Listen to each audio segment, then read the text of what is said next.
Not sure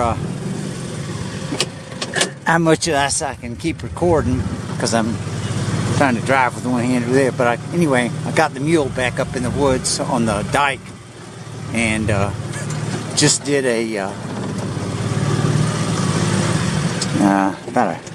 I'll take it back. Show you. Did about a 10-point turn here on the top of the dike. Kind of got hung up on some roots, but I turned it around out here, kind of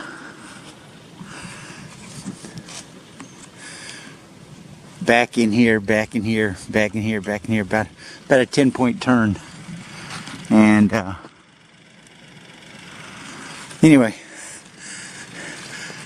Got it turned around. I couldn't get any further down the dike. It's just too dadgum narrow.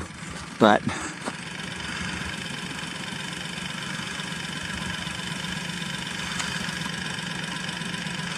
there's where I'm headed. I'm about, I don't know, maybe a half a mile back up in the woods. Let's see, just a couple little spots back up here where need to put four-wheel drive and actually turn the diff lock on.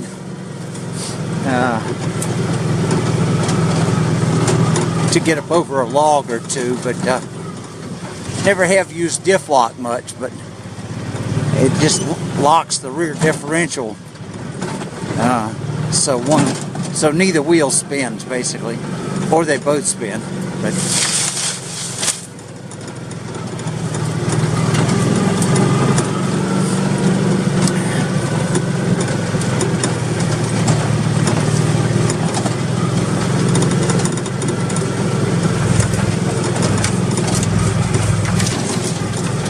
this is so it's on one side there is just the swamp and the tide's coming in. You can see the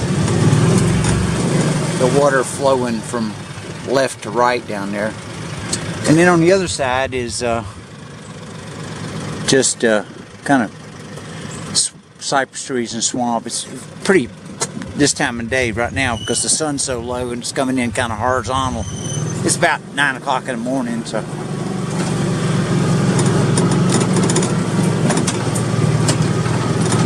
I measured it up here. I need a little about 50-something inches for the wheelbase to stay on the ground, and about 55 inches or so for the width of the mule to get through. So I got one area up here that I got about an inch on either side, but it works out okay. Beats the hell out of walking back up in here. I'm gonna try this during the summertime. This will save me a hell of a lot of walking.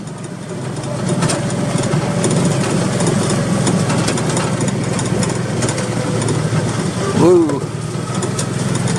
So I had to build me a little bit of a bridge here to get up over this this thing right here. But all right, I got to stop here and tell you what I'll do. Take the camera down here and set it out on the trail out in front of me and see what it looks like coming towards me. I'm gonna set it down right here.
Well, that's the end of that adventure, I think.